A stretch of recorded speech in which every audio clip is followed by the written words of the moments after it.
All right, what's up, everybody? We just wrapped up an awesome podcast with our good friend Remy Warren. We're in the great state of Nevada. We talked about survival, being prepared, gear, how to use it, food, water, shelter, all sorts of great stuff that you need to know to be safe and have a better time in the woods. Anything Remy, else? you came up with a new invention too. Yes. Oh, yeah. Do I release the name of the invention? I think release is the proper term. It is, yeah. Let's leave him guessing. Let's leave him guessing. Yeah. But it involves releasing and relieving. That sounds really bad. In a tent. Nonetheless. So you gotta stay tuned and listen to the podcast to figure out what that is, and a whole lot of other stuff that'll help keep you alive, hopefully, out there in the wilderness. Tune in.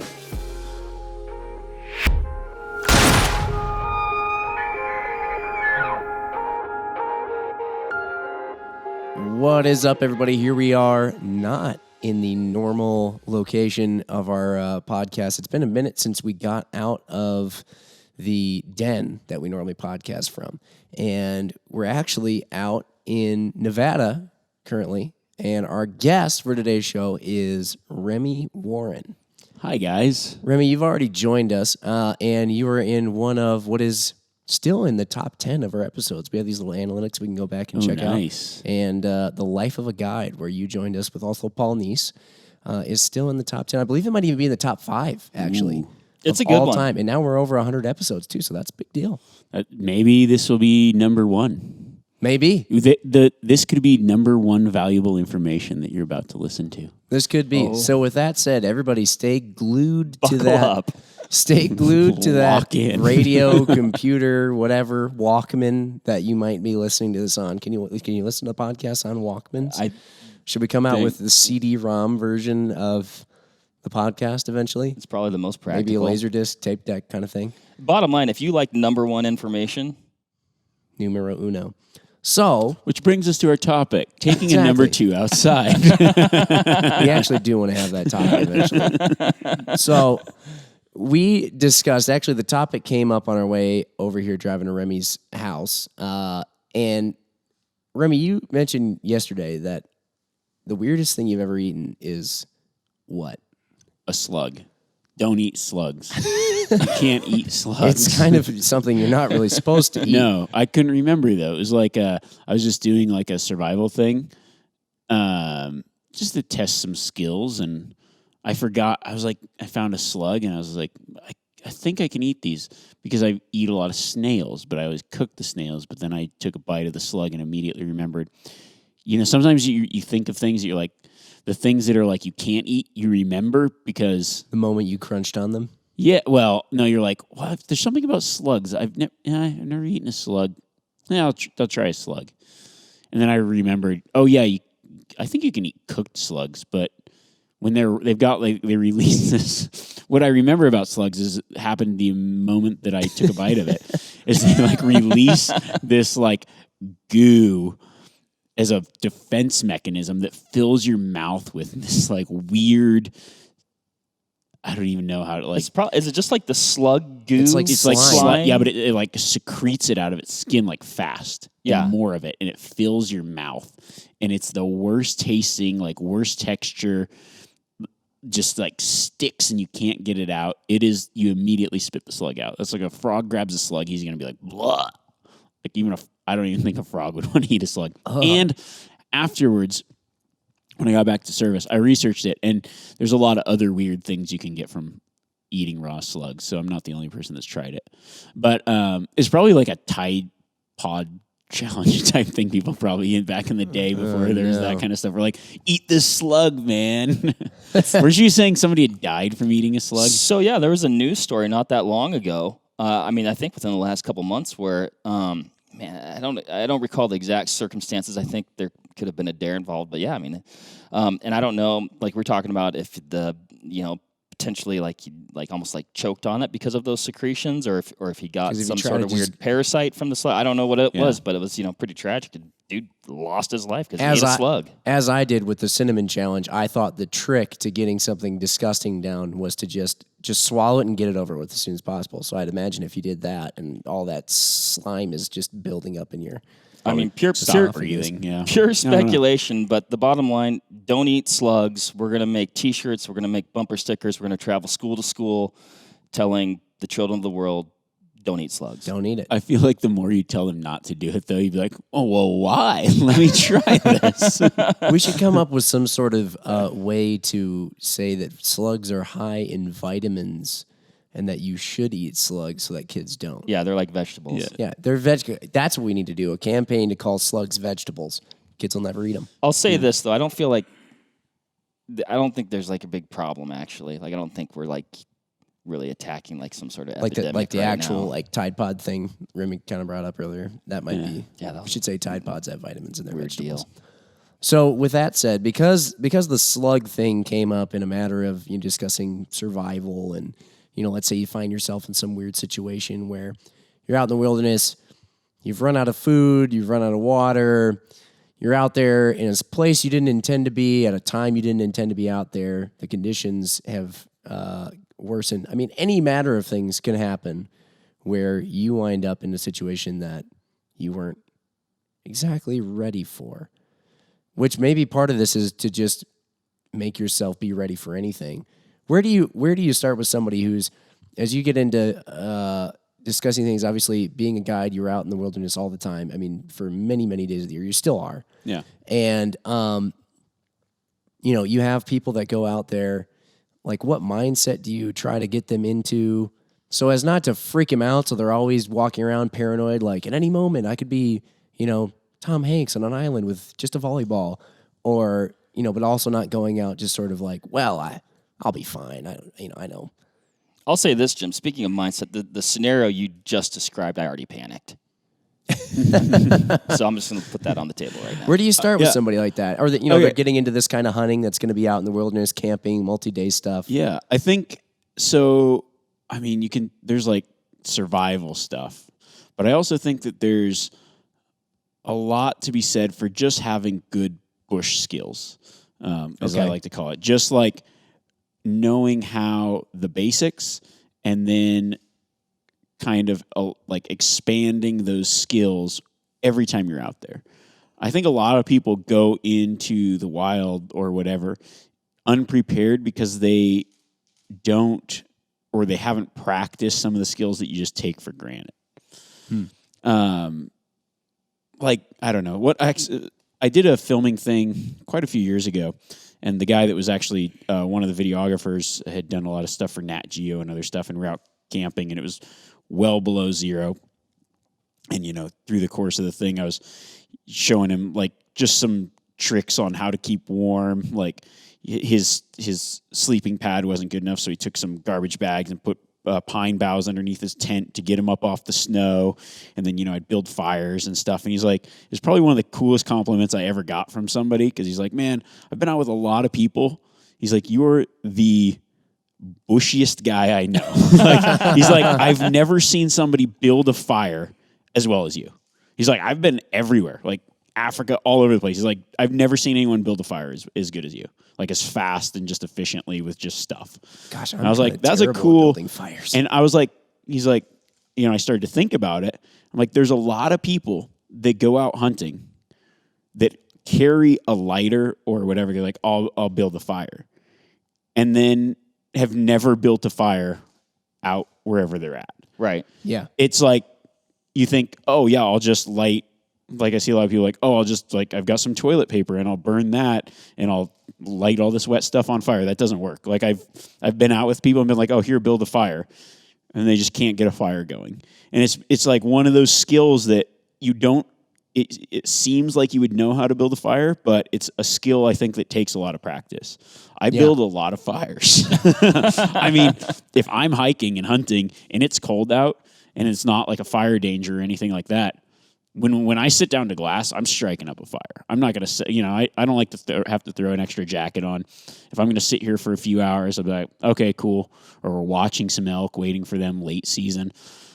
I'm not going to carry extra jackets and all this stuff because I just sit down. I just build a fire. As I'm hiking, I generally see some pine pitch and some other stuff. I'm always looking for things to build a fire. If I see some good something that's going to start a fire really well, some good tinder, some good moss or whatever. I just grab that and stick it in my pocket. I generally take if I have like a latex glove, I always just put my fire starter stuff in that as I'm walking. Like I never, Okay. it's just something I'm always, when I'm hunting, I'm always looking for things like that as well. I'll be like hiking up here and I'm mentally taking note of like good fire fuels wherever I'm at, like things. And if I go into a new area that I haven't been, I always go like mess around with different plants and see like what burns, how's this burn, what plants are more flammable than others, like what's good stuff to make a fire. Just being really aware of the situation and then practicing in different environments. Like I think it just doesn't get done because you kind of assume like, yeah, I've built a fire in my fireplace, I can build a fire. Right. And you're like, well, you've got all kinds of tools that you might not have out there. Well, so no actually wind. building a fire in the environment that you're at is huge. Like that could be a lifesaver in so many situations. And generally in a survival or even just in a like make yourself comfortable situation, you probably have what you need around you. You just don't know how to use it or put the pieces of the puzzle together. Can you walk us through like your typical way to start a fire?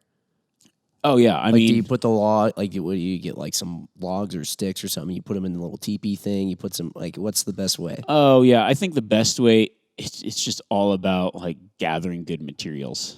Okay, so Like so many people try to build a fire with stuff that it's like you're just wasting your time. They don't get enough like stuff ready ahead of time. Okay. Like in my opinion, the best way to build like a good fire is built on all the work before you even strike it up.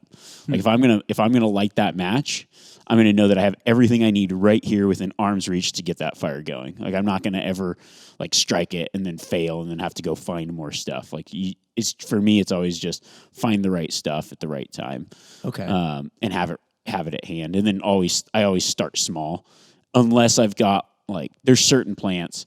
Like man, you find a browned dead pine, like a pine that's brown, and that thing will light up like it's like throwing gasoline on the fire. You get a bunch of that and some big sticks, and in 2 seconds you've got a ripping fire going too. So it just depends where you're at. But a lot of it comes down to the preparing and finding the right stuff to build your fire. Well, because a fire can be used for warmth. It can be used for cooking food. It can be used for signaling. Yeah. I mean, so many things.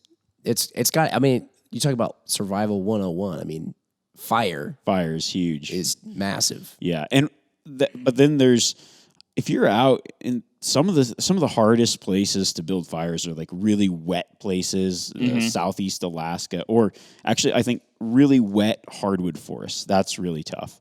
Okay. And that's where you just got to really kind of figure out what burns well where you're at and mess around with some different stuff in the off season, or hey, you're going Christmas tree hunting with your family, or what, I don't know, just different outdoor activities, different times of year.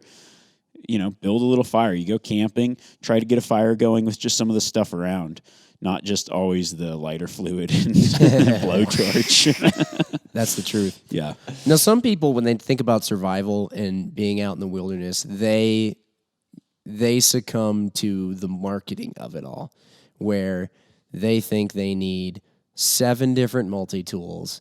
They need 3 different knives. One's a giant machete. One's a smaller blade. One's like the little Swiss Army thing. Then they need 5 shovels. They all of a sudden go out there with enough stuff to basically outfit a small army. Yeah. What's your bare minimum kit that you're going out with, where it's like this stuff will have a purpose when I'm out there, but it's also going to come in handy if I get in a pinch?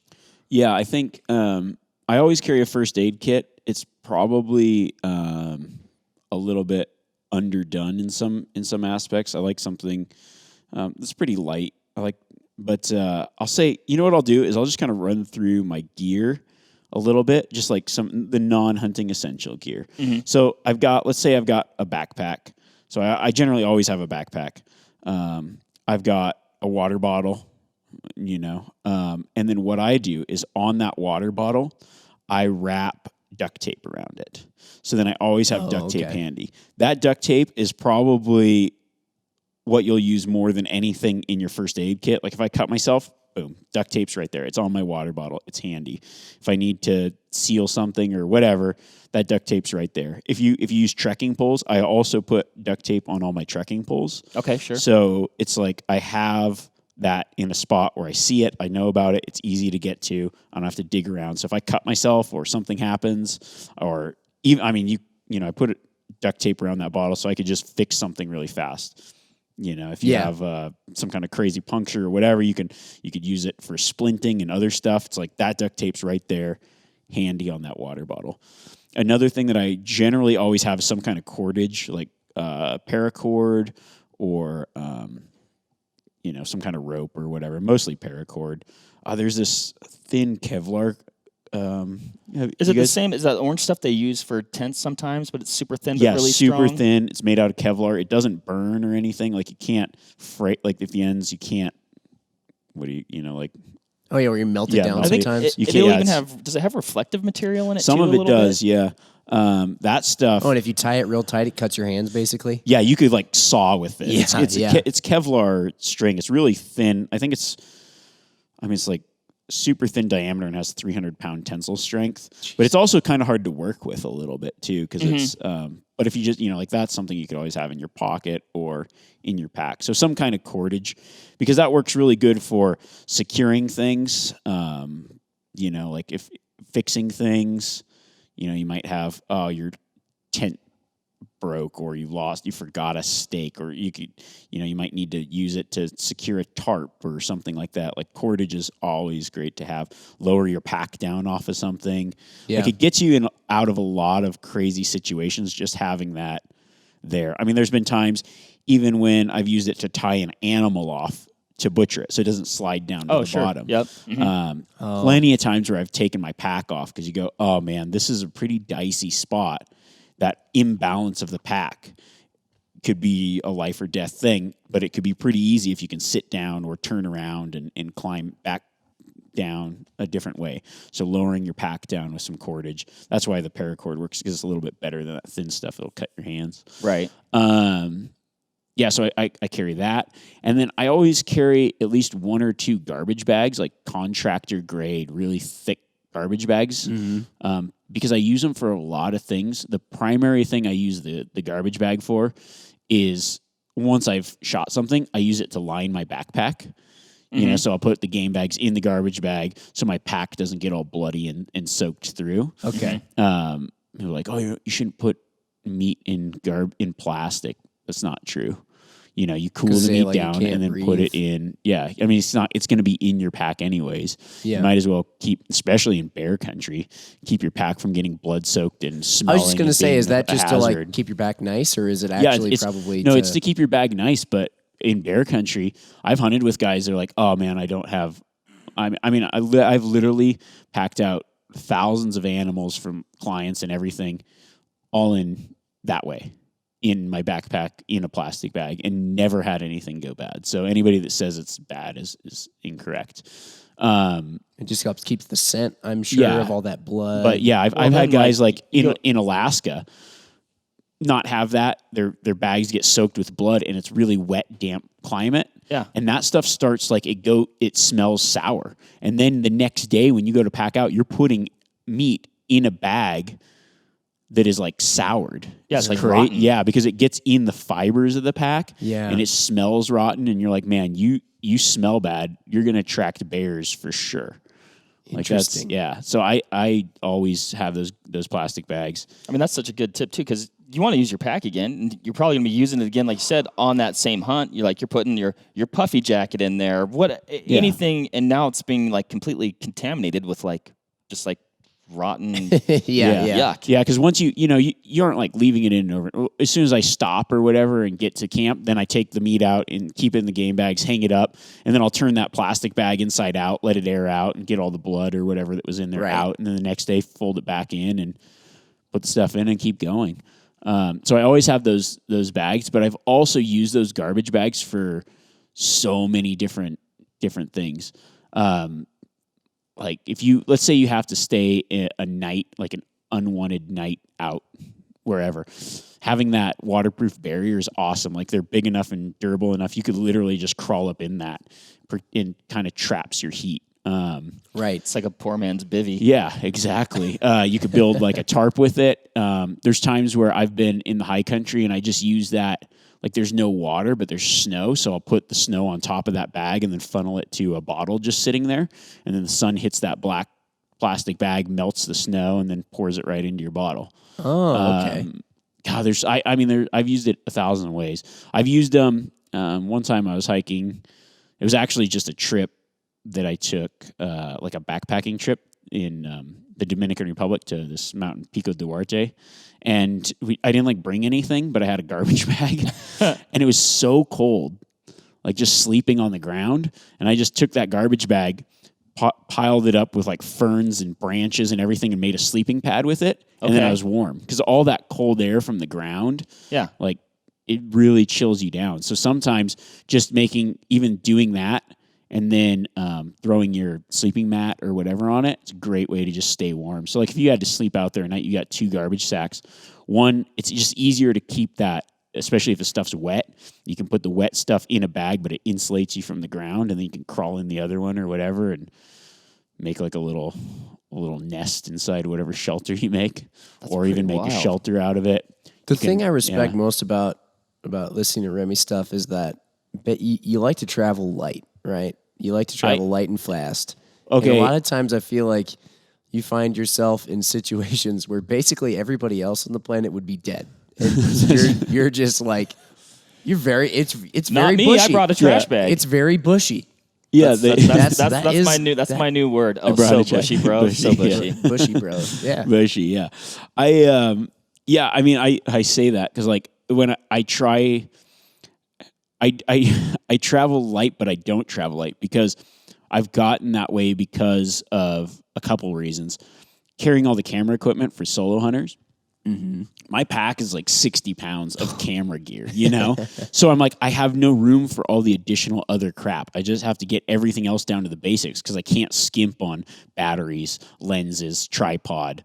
Yeah. I just can't. I have to carry all that camera stuff too. Plus you've got your food and everything. So I really kind of lightened up my gear, but still carry a heavy pack. Yeah. And then when I'm guiding, I have a heavy pack because, you know, I'm responsible for other people's enjoyment of whatever, the outdoors. So in those cases, I have a lot more stuff. I'm like, okay.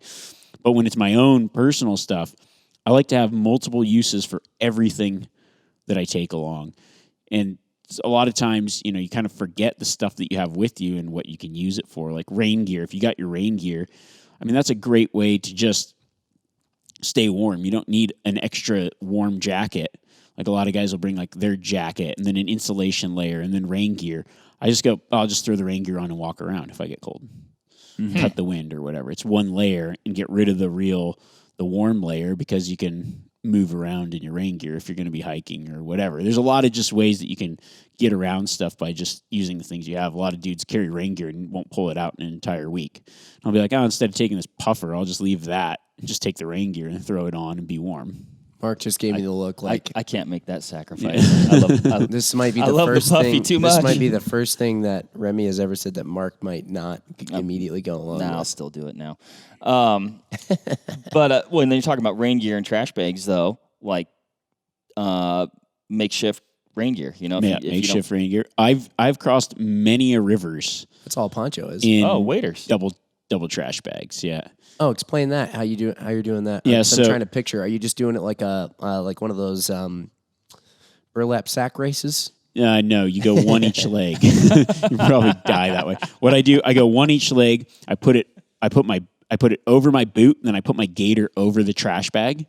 Oh, and then I run it up to my pants and tie it off at the top on my belt loop. Okay, nice. sure. And then go across. Nice. I've crossed many a frozen river that way. Is that like a one-use thing? Yeah, it's about a one-use thing. Maybe you can get a couple more. Because what happens is, you know, your boot tears up the bottom part. Yeah. But against the rocks. Against the rocks, yeah.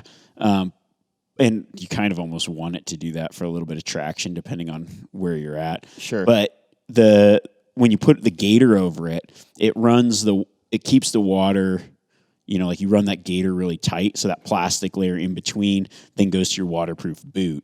So it works as kind of like a little bit of a wader system that you can use a couple times if you had to. Yeah. Most of the time I've used it just like climb, like, okay, we hunted all day, now we're crossing the river to go back to camp. Boom, throw that on, cross, sweet. Then you don't have to like dry off or whatever. Bring a whole set of waders. We know all about bringing whole sets of waders. Yeah, Like we needed them. duck hunting waders. We needed them for the thing we were on. This is harkening back to boats and bows. It was a river trip gone awry. River trip fiasco. We spent more time walking the boat than we did in the boat.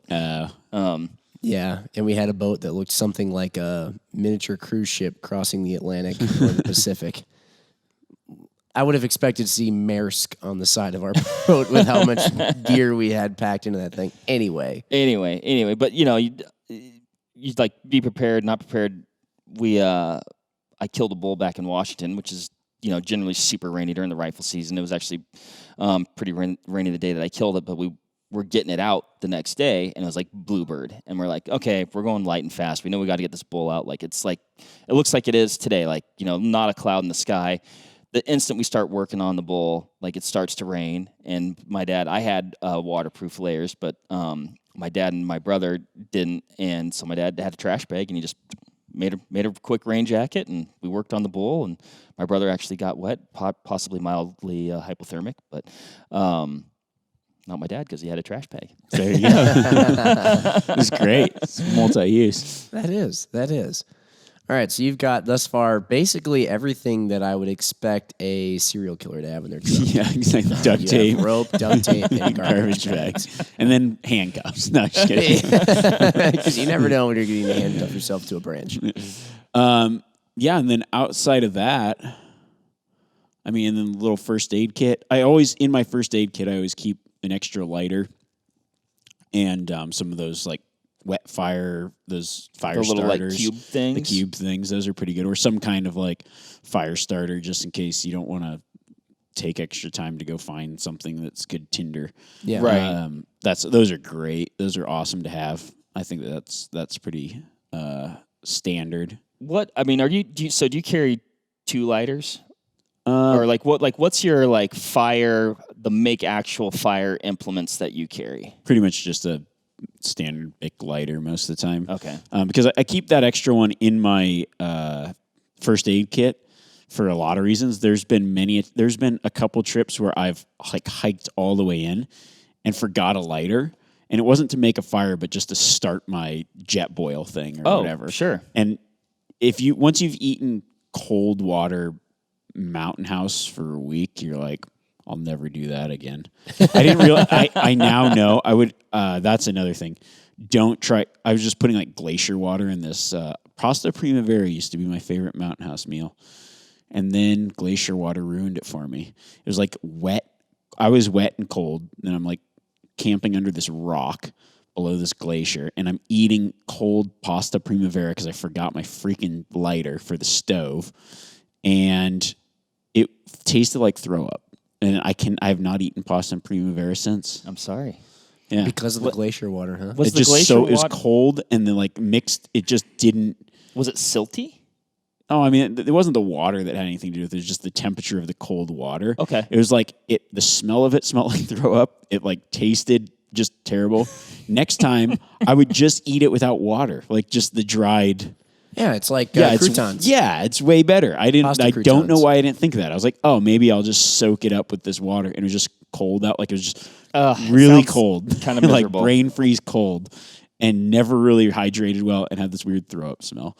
And I imagine that really turned me off on it. Like the acidity of possibly match the acidity of.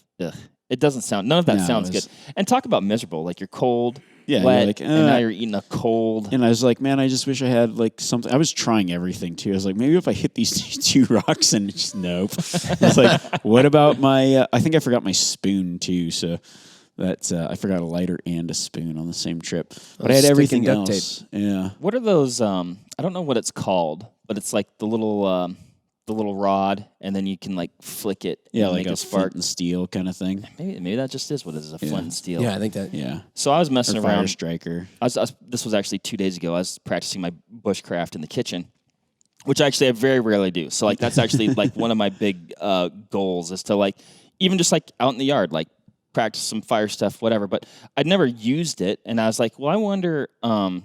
I grabbed a cotton ball that it wasn't soaked in Vaseline or anything cotton. like that, just a cotton ball, and I kind of pulled it apart a little bit on a plate by the sink. A paper plate. I can see where this is going. There's now. a paper plate coated in gasoline.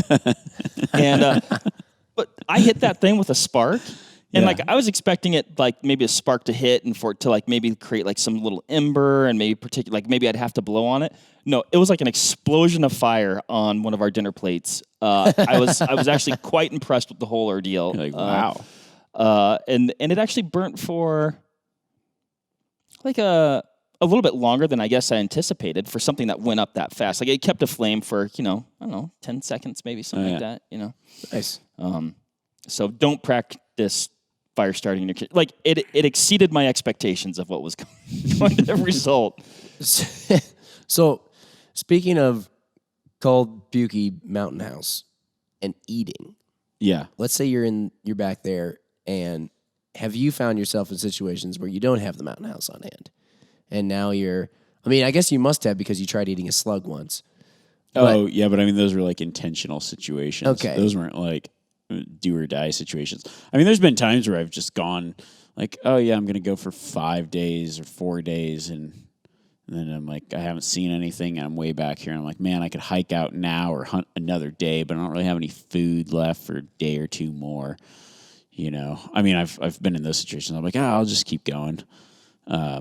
More intentional, not unintentional. And do you just And start just foraging knowing that for you're things? just not going to eat. Yeah, I mean, in those situations, you're just kind of going to run on a calorie deficit.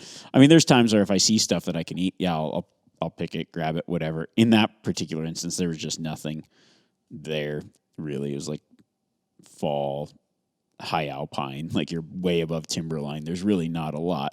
Right. By the time you dig something up, you just burn enough calories to be like, but I mean, in the springtime, I'll do that. If I go on like trips or whatever, where I know there's going to be like a lake or something like that, like I've caught fish and do all that stuff, like kind of supplement what I bring in. There's a lot of trips that I've been on where it's like, I mean, especially, God, Australia is really good for it. You think it's like this big desert, and there's just so much food out there. Really? Yeah. Really? I mean, like most of the time when we go out there, we just bring like a couple things, and we're in food, just more food than you can handle. And like, what is it primarily, like vegetation or little critters? Some vegetation, yeah, just animals like aquatic animals in some of the ponds, like freshwater shrimp, crayfish, other fish, lots of fish. Do you carry like a little pack rod Wild with you or something pigs. then? Or how do you get the fish? Yeah, some kind of just string and catch Okay. it. I've actually caught fish. I've taken paracord out in Montana. It's just been like bow hunting during bow season.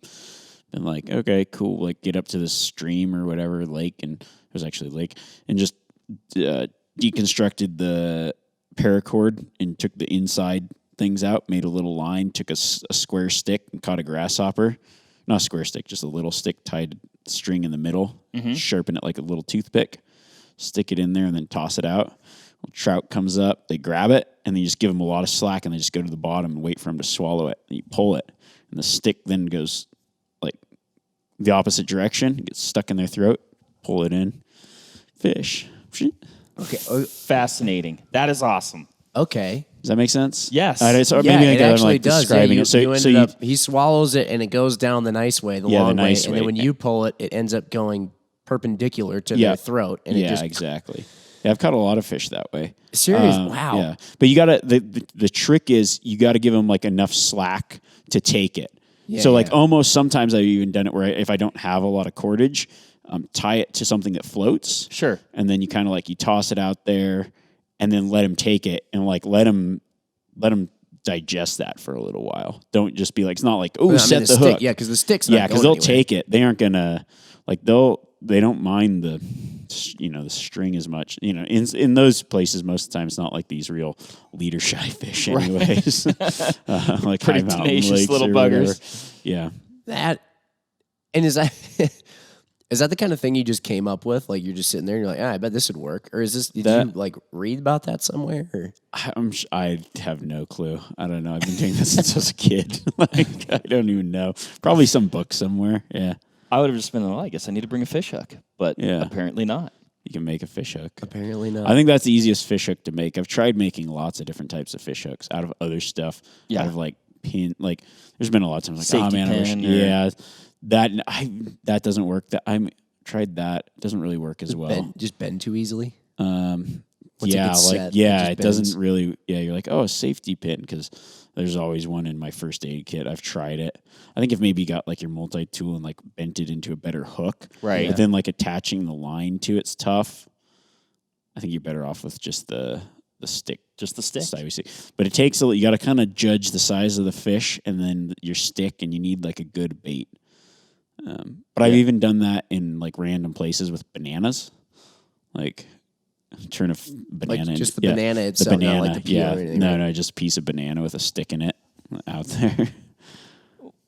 Would they eat the banana? Yeah, they eat the banana. Everybody's like fishing bananas on boat. No, fish love to eat bananas. Like catfish eat bananas. I've caught catfish with bananas. Interesting. Yeah, I never, that wouldn't have crossed my mind as like a bait. yeah. I would, like they said, like hoppers, worms, grubs, whatever, anything. Bananas. But I was like, Banana I had wasn't- this banana one day, and I was like, bananas are okay, but it'd been in my pack and all smashed and weird. And I was like, man, I'd really like a fish, but I have no bait. I was like, threw the banana out there and caught a fish. So I was like, sweet.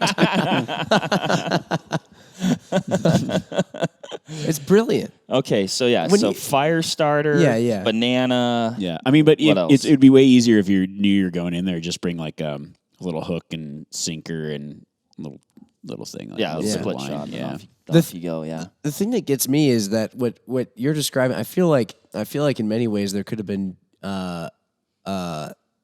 there's almost two different types of survival podcasts, if you will, this could have gone down two different routes. Because you have some people that are like, there's a piece of equipment for everything, right? Like there's this thing that this company makes, and there's this thing that this company makes, and that's not necessarily the wrong way, but also then there's I guess if you will, the Remy way, which is a little bit more like if you were to go back in time when we didn't necessarily have all these. It's like a inventions. hybrid. It's a hybrid, yeah, because it's not like you're going out there with just like, like a Loincloth rock and- and the loincloth. Yeah. Yeah. But the human race is obviously here in 2019 for a reason, because many people survived in the wilderness for many, many years and started figuring things out like industrialization and all that stuff. And they didn't really necessarily have high-tech equipment. They just used what they had around them. That just seems like what you're able to do a lot is you just figure out how can I use things that are around me. Well, you spend enough time, and then it's just fun stuff to try too. It's like, I'll try this or I'll try that. I've tried a lot of different things. Some stuff works, some stuff doesn't. But you're like, just give it a try. See if you're ever in a situation where you need to use it. Most of the time, I just use it as recreational. Or you're like, I just didn't even. I mean, how many times do you go out and you're like, it'd be nice if I had whatever, a fish to eat. It'd be Right. great. I've got stuff, but if I had a fish, but I hadn't brought no fishing stuff, so here, I'll just make some fishing stuff. Cool. Yep. Yeah. Well, it seems like with some of the stuff, it's like, well, like you said, you're doing it because, like, it'd be nice to have a fish to eat. Like, it's going to make your time outside better, but also, like, you're kind of doing some of this stuff when times are good. Like, Yeah. So then, if you need to when times are bad, like, practice when the times are good. Yeah, exactly. Because Which if is you hard only, to do because, if you like, only you wait get in for you get in stuff to hunt get mode bad. though. You're like hunt. Like, Yeah. I got to focus on the hunt. Like, I don't have time to mess around with this other stuff. Yeah. But you maybe should be. I don't know. One thing I wonder too is like, how do you go in and this? I don't want it to sound like a stupid question. Like, how do you know when you're out hunting in the wild and things have gone from just regular sucking, like Yeah. it's just cold, wet, whatever, hot, dry, you name the situation. How do you know when it's gone from that to, oh wait, I should actually really be considering not necessarily focusing so much on hunting but probably just surviving? Like what? That's such a gray area. I feel like. Yeah, I mean, you kind of just got to know, like, all right, am I in too deep? How am I going to get out of here? I mean, there's plenty of times I've been in places where it's like, I know, okay, if I go up there and it gets dark, I can't come down this in the dark. Yeah, You know? So you're like, okay, well, I'm just going to have to sleep up there. All right, well, what do I have with me? I thought he was going to say, "Oh, I just don't go up there." But no, I'll go still. Yeah, I'm just going to sleep up there. So you're like, you kind of just be like, okay, and then you just got to not.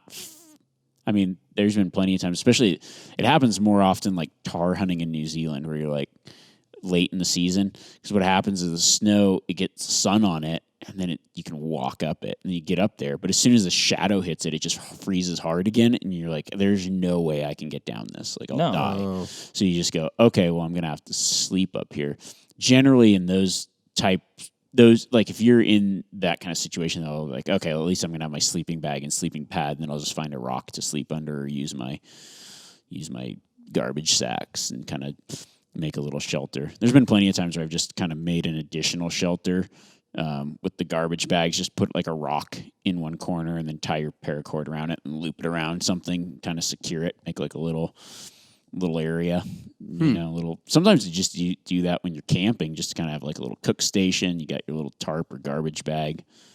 Sometimes is it just kind of like a windbreak and kind of like a break if it's raining or something then? Yeah, you're just like, oh, it's better to just make my dinner underneath something that's not wet all the time. When you're looking for that shelter spot, I mean, is it generally like, do you just find wherever there's some cover, or are you finding like, the east facing slope and it just depends where you're at, I think. Yeah. I mean, very rarely do you have to do anything like that. I used to do it a lot more when I was younger, just because I'd just be like, go, go, go, go, go. And then I'll just be like, I'll just sleep wherever I stop. Like, that's just what I did. Like, I didn't even think about it. I'd just be like, yeah, I might have some kind of like survival bivvy and just be like, yep, cool. I'll sleep under that rock. Sweet. And then I'll hunt this tomorrow. And then I'll just keep going tomorrow. I did that a lot. Like, yeah, I don't know. It's just what I like to do. What do you like do you carry like a tarp or something if you don't plan on spending the night? No. I mean, just the garbage bag. Just the garbage bag. Yeah, I mean, sometimes it depends. I mean, sometimes I'll have like a little tarp in my bag. Just depends where I'm going, what I'm doing, like how wet it is. Right. Like like last year I did like a backcountry tar hunt, and it was miserable weather. It was just wet. So I threw in like one of those collapsible, just like tarps, because I'm like, okay, when it's wet and cold and like that, you just want that little extra something in case you need it. Mm-hmm. Like, okay, if I get up there and have to spend the night, at least I've got something to kind of warm up, and then I made sure I had that insulation layer and my rain gear too. Mm-hmm. So I'm like, okay, cool. I got a little bit of extra stuff because the conditions. Mm-hmm. If it's like summer and wherever, maybe won't have that. So just depends. Yeah. Right.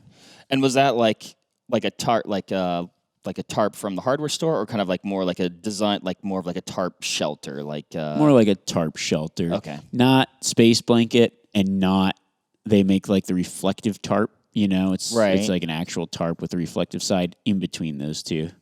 Okay. Is what I took. But I would probably take something more durable next time, because we ended up using it as like a place like a kitchen area. Mm-hmm. And it was okay, but it's more single use. You could, it wasn't real durable. Mm-hmm. But I don't know. It was all right. Worked out. I feel like a lot of the big hunting gear stores now are going to start carrying garbage bags. Garbage bags, yeah. The best garbage bags, I get it's like a yellow box of contractor bags. I think Home Depot sells them, and then Costco has some pretty solid ones, like the big leaf bags. Yeah. They're actually kind of heavy. Right. They're real thick. I don't know how many mils they are, but they're a pretty solid. They're not like the stretchy kind. No, the stretchy scented kind. No, those are those are terrible. The thick kind that's like you couldn't punch through it. Yeah, I know the ones you're talking about. And actually, we had some at one time, and I used them. I think I used them mostly for yard stuff. I was keeping one in my packet, but I haven't been able to find them again. Like even I'm like, okay, it says like industrial they're black hard to garbage find. bag, and I'm like, no, like I open it up, it's like the stretchy kind. Yeah, contractor grade is generally what they're called. They're kind of expensive. Yeah. Like a box might be. I think they make the kind that line like a 55-gallon drum. Another one that's like if you want a smaller one, compact like trash compactor bags are pretty thick, I've found. Oh, but okay. Trash compactor bags are shaped weird. They've got too many seams and they kind of leak. So still go with the big contractor bags if I can. I've tried every kind of bag. The stretchy scented ones sometimes have those little red ribbon cords around the top, though. You might be able to use that for something. You probably could. A thing to tie them off with. Yeah. That's probably the only reason. Yeah. That's the only thing you'd ever use out of them anyway, though. Otherwise, the Yeah. bag is kind of useless. Yeah, exactly. You could tie your tag onto your animal with it, maybe. Yeah. But, I don't know. I think that if you go out, you should just kind of just pay attention and just know some basic skills that you might end up having to use.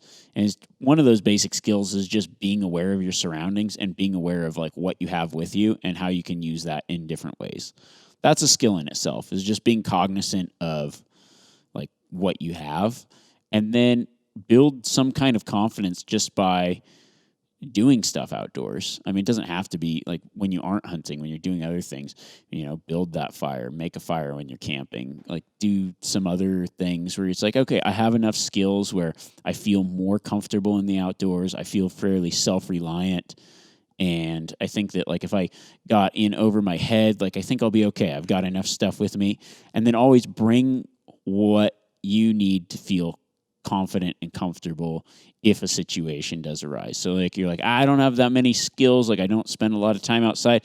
So yeah, I'm going to bring the extra whatever in case something happens. Like if you're really prone to getting lost, then bring extra stuff because you will probably get lost. I don't know. That's just like it's mostly common sense. So I still bring a GPS fully charged. I bring my phone with my Onyx maps, and hopefully I've saved my maps for my area that I'm going to be in prior to the hunt. I've tried to do it like on the road when you're like, oh man, I need to save a map for this area. And then you're like loading, and you're watching your battery drain and spinning. You're like, oh, okay, yep. And that's your really service as you're driving closer and closer to your destination is losing bars. Yes. And then it's like 200. It's like 285 of 300 megabytes, and then it's like done.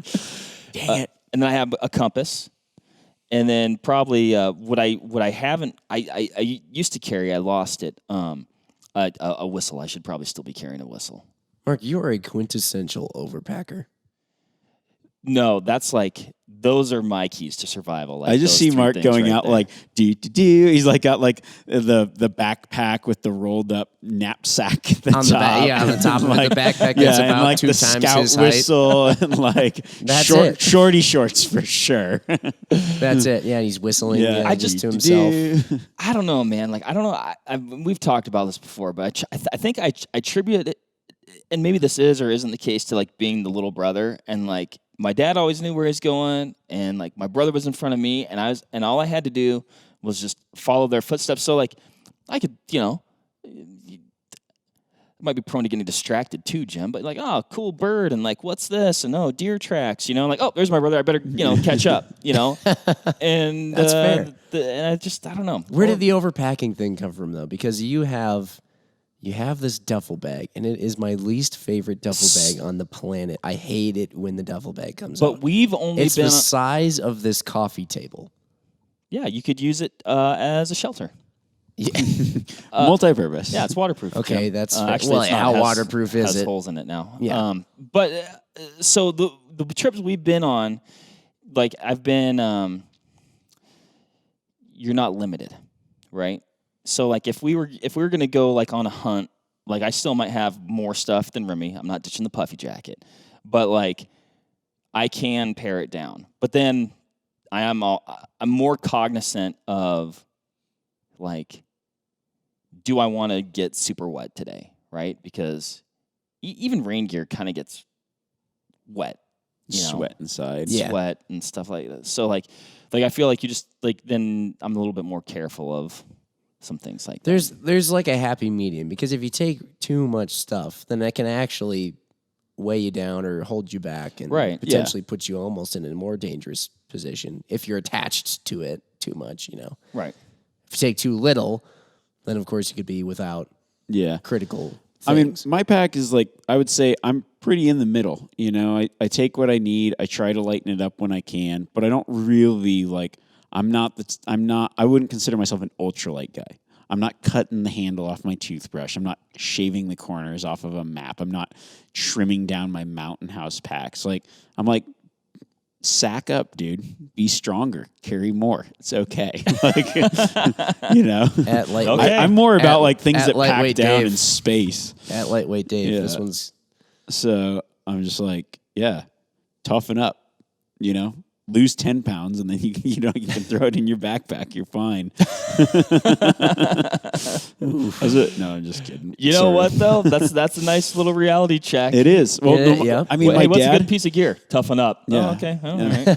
My dad was like, he was always like complaining. Oh, my whatever. This is tough. My pack's so heavy. And then he lost 30 pounds, and he's like, yeah, that was it's a lot easier now. He's like, I've pinpointed the problem. Yeah, he's like, this is way easier. It is wild how that works out. Yeah. And you talk about, and I mean, I've been saying all week, I am not a physical specimen right now. I'm not feeling great about that, and I'm not proud about that. But you talk about survival, right? Being fit enough and having the gas to keep going. Oh, that's when huge. you need to keep going, that's actually a huge survival tool. Yeah. Oh, yeah, for sure. Just being not overdoing it to the point where you get yourself into a bad situation. Okay, yeah. That's. And I'm not. Yeah, I'm just saying. I think a lot of people nitpick over. Oh, this is 3 ounces lighter than that, and this is 6 ounces lighter than that. If you want it and it's something that you find useful, bring it. I like to have a light. That's one thing that I think is frivolous or whatever is just I like to have a light that's really bright, like a handheld, almost like a spotlight kind of thing, because if it's so much easier to navigate through cliffy stuff in the dark if you can beam that, or if you're in bear country, shine it here, make sure there's no bear around. Okay. A bright flashlight, because sometimes just headlamps just not enough. Mm-hmm. For as far as bad country navigation. So I was like, I'll throw that in because it's something that I enjoy having. Right. It's what I do like too is I've started to take those puffer pants on a lot of trips. I don't wear Puffer them pants. I don't wear them hunting, but camping, so nice. It's kind of like wearing a sleeping bag, Yeah. that you walk around in. Yeah, and I'll tell you what. Once I bring this product to market, I will probably carry it as well. A pee tube for your tent. How many times are you in your tent and it's night and it's cold out and you're like, I gotta pee, but I don't want to go outside. So you just walk up to a tube and you pee into the tube. Pee into the tube. I think every tent should have them standard, just a pee tube. Now, is that a thing that already Just a exists, little- or is no, this something just you're a little inventing? flap. I'm inventing it right now. I think you have It was just invented. prior It was art just- on it now. yeah, So it was as of this just invented, podcast, yeah. I don't think anybody else should try making that, or else you can come after him. Yeah, I've or heard- maybe just a backcountry catheter. That's How would that ECC. differ from Wait. a regular catheter? Do you think? Is it made No, out I of think it's the something that can same. be- You just market it. It's all marketing these Nah, days. it'll never work. I don't It think works anyone's ever good done too. that. Then if you got a lot of layers on, then it's just easy. You just got your catheter just in go. and you just go. Oh man, I Just ran right into down- that the other day. Right? When I was whitetail hunting, dude. I was bundled up, 19 bazillion layers on, had my harness on. I'm basically strapped into my clothing, Yeah. and then boom, nature calls.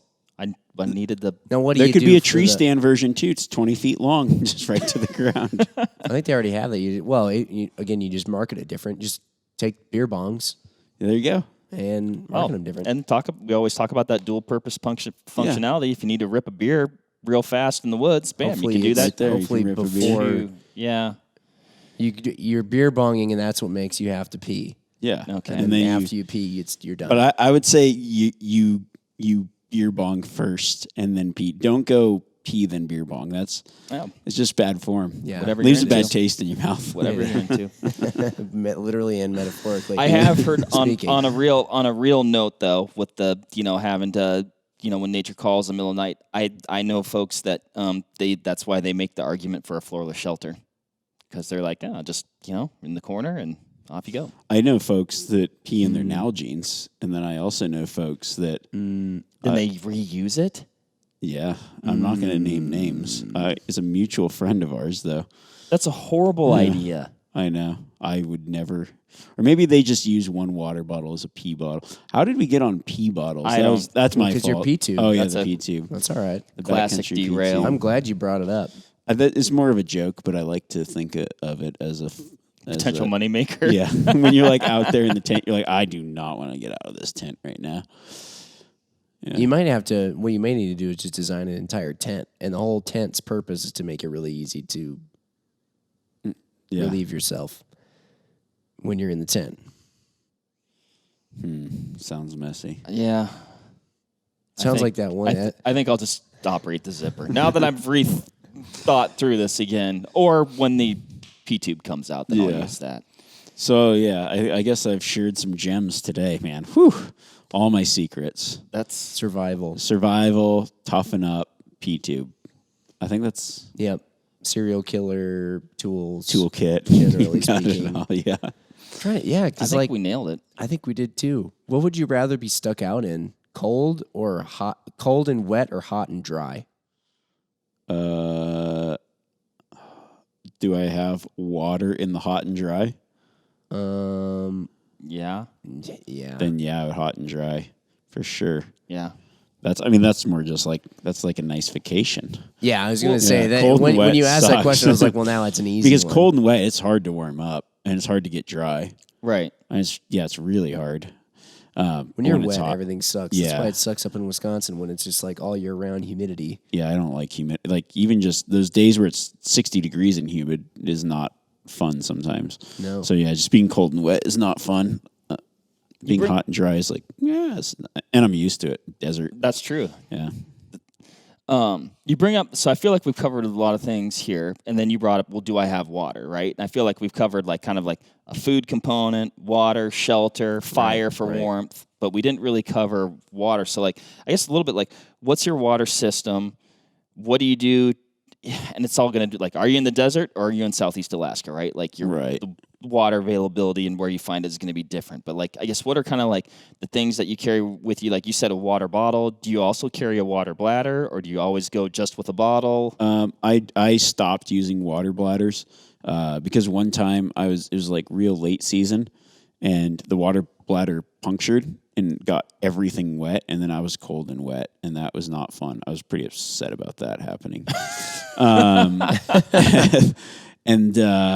So I just swore off water bladders after that. And then last year, 2 years ago, my dad and I were caribou hunting in Alaska. I was like, Dad, you should stop using those water bladders. Like, they just always leak. He's like, no, I use them. I like them. I like to get my water. I was like, all right, whatever. Literally after I said that, 10 minutes later, the hose thing had come off and just gone all down his back. He was just soaking wet. Oh, no. Yeah. So I was like, that point proven.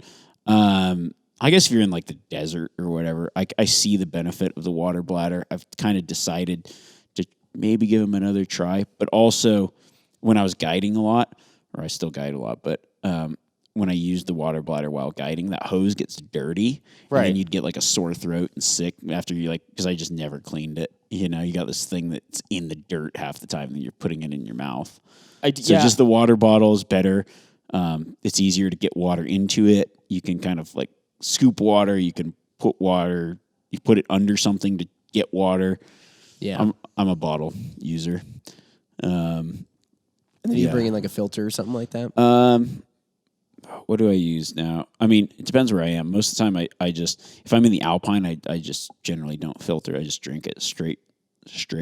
Okay. If I'm somewhere where there's beavers or like bad water, then I bring, now I use a SteriPen. Oh, I think it's easier. Like you can keep it in your pocket. It's like you can do more of a whole liter bottle in a minute.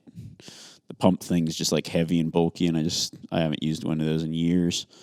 And then if one thing that I used to use a lot was just like the Potable Aqua tablets. But I only use those for like if you're just going on like a little 3-day mission, 2-day mission. Having a couple of those is great. They make the ones that have it's like the iodine tablet and then like the neutralizer tablet. Right. I like those ones. Trouble with that is like you can't top off very easily because you gotta either like drink all your water. That's what I don't like. Yeah, the ratio's all screwed up. Well, I mean, you can keep adding to it. But it's, sure. I see what you're saying. And then you got to have 2 bottles because you can't just drink it right away. It takes there's a cure time. And then you got to like, if you're real bad water, you got to, I don't know, it's just kind of a pain. Just go with the SteriPen thing. Seems to be the best. Okay. Unless you're somewhere where it's muddy water, I still own a filter for that kind of stuff. If I know when I'm going somewhere funky. Yeah. What filter do you like for like super funky with like maybe a high level of debris in it then? What I've just got like a catadine, as I pronounce it, or something like Sawyer or something like that. Yeah. Just pump. I've got a couple different ones. MSR makes one too. My brother has that one. I've used that one. I've got an old MSR one that attaches to my Nalgene that I'm only used a handful of times. I've seen. Is it the pump one that attaches to the Nalgene? It's got like a little tube with a like little floaty buoy thing that you can do, and then like goes in the water. Like the spigot handle kind of. Yeah, pump. it's like almost like I think it's on the side. Yeah, it's been a while since I've looked at it actually. That's actually a pretty cool way to do it. But I've never filtered like really dirty water with it. Like it's always been like pretty clean water. To be honest, depends where I'm going. Most of the places I go, there's nowhere even like some places I go, like hunting in Nevada on that California bighorn sheep hunt. I had to just cart water in, like make 3 or 4 trips and stash water. Okay. It just wasn't like, water's heavy. Yeah. It is 8 pounds to the gallon or something like that. That's the price. It's like, when you start out in the morning, you're like, oh, my pack's heavy. And at the end of the day, like this pack isn't heavy at all. And you're like, oh yeah, I just drank my 2 liters of water. Well, and so like if you're going straight bottles, are you just bringing like one Nalgene, or do you pack 2 or just regular bottle water? Yeah, I do like it just depends, man. Depends how much I'm going to sweat. If it's hot, probably I go underwatered probably. I'm dehydrated a lot.